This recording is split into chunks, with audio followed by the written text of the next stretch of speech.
बहुत समय तक तो इनको पहले प्रेत बनना पड़ेगा। जो आत्महत्या करते हैं तड़पते रहेंगे, जल भी नहीं मिलता पीने को, बड़ा कष्ट में जीवन, फिर अधो योनियों को प्राप्त होते, बहुत मुश्किल। पता नहीं किस कल्प में फिर करुणा निधान इसे मनुष्य शरीर दे।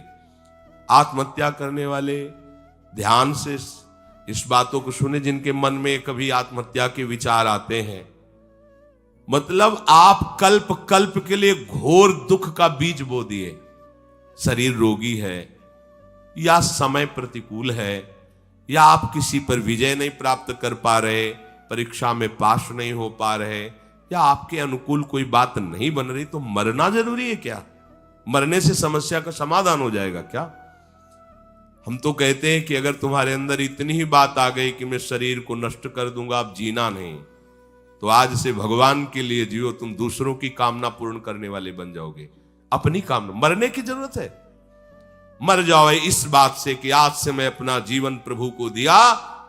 जब मरने के लिए तैयार हो तो अब क्या इच्छा, अब जैसा चाहे प्रभु करे, तुम ऐसे महात्मा बन जाओगे। सतरत सतरत सा लोकांतार्यति।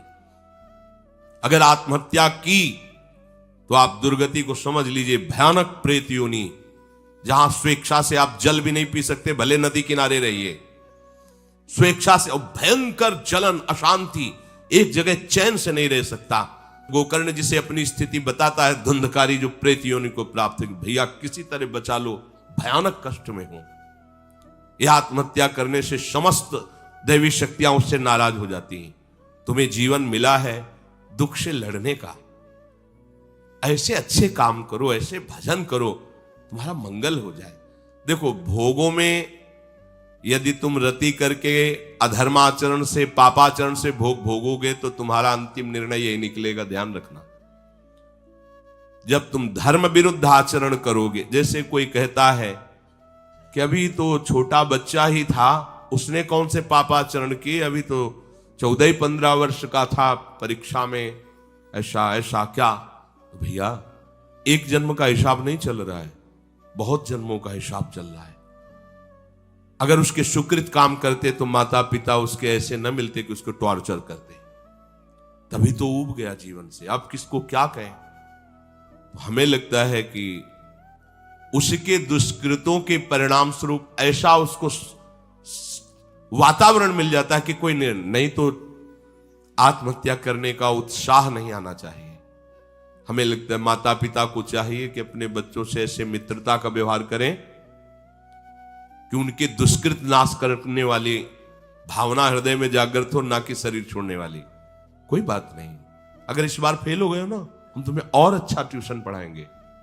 पर वो संसारिक लाभ को ही लाभ जानने वाले जानते हैं, इतना पैसा लगाया बर्बाद। अब वो बेचारा छोटी सी बुद्धि का पूर्व के दुष्कृत परिणाम से प्रेरित हुआ और उसको लगता है मैं आत्महत्या करूं। किसानी में सफलता नहीं मिल, लगता है आत्महत्या कर लूं। पति अनुकूल नहीं मिला, लगता है आत्महत्या कर लूं। पत्नी अनुकूल नहीं मिली, बोले ये कोई निराकरण है तुम्हारी समस्या का? समस्या का निराकरण तो विवेक से होता है। आप भगवान का आश्रय लेकर के भजन करते हुए फिर विचार कीजिए तो आपको रास्ता मिल जाएगा। पर जो रास्ता देने वाले प्रभु है, उनसे तो आप विमुख हो चुके हैं, गंदे आचरण कर रहे हैं, मन में आध्यात्मिक शक्ति नहीं रह गई, बस वही निर्णय देने लगता है कि क्या करूं, इससे तो जीना ठीक नहीं है। मरने के बाद जो दुख है वो तुम झेल नहीं पाओगे।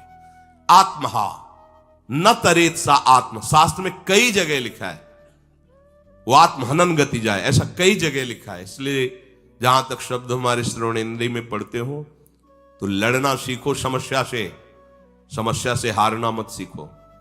समस्याएं तो आती रहेंगी, लेकिन तुम्हारा जो जीवन है बार बार नहीं मिलेगा। और नाम जप करोगे तो सबसे जीत जाओगे। नाम जप करोगे तो दूसरों को भी बचाने वाले बन जाओगे। नाम जप करोगे तो सही बात, तुम्हें कोई डिप्रेशन में डाल सके, आज तक ऐसी कोई समस्या पैदा नहीं हुई। आप नाम जप करके तो देखो। पर प्रभु से और प्रभु के नाम से आपका परिचय नहीं तो बस देहाभिमान में फूले घूमते हैं। जहां उस देहाभिमान में ठेस लगी तो लगा देह को नष्ट कर। अरे देह को नष्ट करना कोई समस्या का समाधान थोड़ी। प्रभु कह रहे हैं कि मनुष्य शरीर नौका है, गुरुदेव खेवैया है, और मैं अनुकूल वायु हूं, सुख पूर्वक भवसागर से तर जाओ। यदि ऐसा नहीं हुआ तो तुम आत्महा हो, तुम आत्महत्यारे हो। जब उपासक अगर ऐसा मान लेता है कि हम पूर्व जन्मों के पुण्यों के फल से इस संसार से मुक्त हो जाएंगे, तो असंभव। पहले ध्यान लो, पुण्य एक छोटी वस्तु है, संसार भयावह समुद्र है। ये केवल भगवत कृपा से, गुरु कृपा से पार हुआ जाता है, पुण्य बलों से नहीं। आज तक कहीं ऐसे इतना बड़ा पुण्यात्मा महाराज नृग, पढ़ के देखो भागवत, होश उड़ जाएंगे। 100-200 गाय हो तो बहुत ठसक हो जाती है, लाखों लाखों गायों का रोज दान करने वाला, स्वर्ण से अभिषिक्त करके हमको सजा के, और क्या क्या नहीं दान करने वाला। गिरगिट बना पड़ा था द्वारिका के कुएं में। द्वारिकाधीश ने करुणा की, अहेतुकी, हाथ जोड़कर खड़े हुए बताया, मैंने ऐसा ऐसा पुण्य किया, ऐसा ऐसा किया। पुण्यों के बल से भगवत प्राप्ति नहीं होती। पाप और पुण्यों का फल तो तुम्हें सुख दुख के रूप में मिलेगा, भगवत प्राप्ति के रूप में नहीं। मनुष्य योनि, भगवत कृपा और नाम जप, इससे भगवत प्राप्ति होती है। बहुत बढ़िया कृपा है।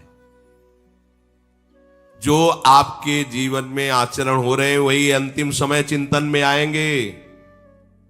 ये भूल जाओ कि अभी जवानी है तो हम खूब भोग मनमानी भोग ले, बुढ़ापे में भजन कर लेंगे। और ये जिन साधकों का लक्ष्य भगवत प्राप्ति नहीं है, तो चाहे जितना जो कुछ भी उनको अनुकूलता मिल जाए भगवान की तरफ से, वो कभी नहीं चल पाते। ये लक्ष्य आपको सत्संग सुन के बनाना पड़ेगा। ऐसा नहीं कि पूर्व जन्म के प्रताप से बनेगा, ये भी बात छोड़ दीजिए। आपको सत्संग मिला ना, कृपा हुई, अब सुनकर आपको लक्ष्य बनाना पड़ेगा, मुझे भगवत प्राप्ति करनी। ये बस तुम्हारे हृदय में बैठना चाहिए, बहुत बड़ी बात है, मुझे इसी जन्म में भगवत प्राप्ति करनी है। और इसकी पूर्णता के लिए फिर अन्य कोई आश्रय जो आपको दिखाई दे रहा उसे नष्ट कर दो। नहीं, इस चढ़ाई में जहां आपको प्रतिकूलता पड़ी भाग जाओगे उसी आश्रय में। जब निवृत्ति मार्ग में कदम रख दिया तो 21 पीढ़ियां तरेंगी, माता पिता की बात क्या, पर लौट के पीछे नहीं देखना। निवृत्ति मार्ग को कहते हैं महाप्रस्थान पथ। महाराज युधिष्ठिर पांडव जब प्रस्थान पथ कर रहे हैं, पीछे से सूचना मिलती जा रही, सहदेव गिरे महाराज, हिमालय बर्फ बर्फ ही बर्फ। सहदेव गिरे, पीछे मुड़ के नहीं देखा। नकुल गिरे, द्रौपदी गिरी, महाराज अर्जुन गिरे, भीम भी गिरे, पीछे मुड़ के नहीं। महाप्रस्थान गति, इसमें पीछे मुड़ के नहीं देखा जाता। सब परम पद पे आरूढ़ होंगे, क्योंकि आप चल रहे हो। आपको छोड़ना होगा भगवान के ऊपर अपने परिवार के मोह को, रिश्ते नातों के संबंधों को। वो संभाल लेंगे, वो सबको संभालते हैं। प्रणत कुटुंब पाल रघुराई।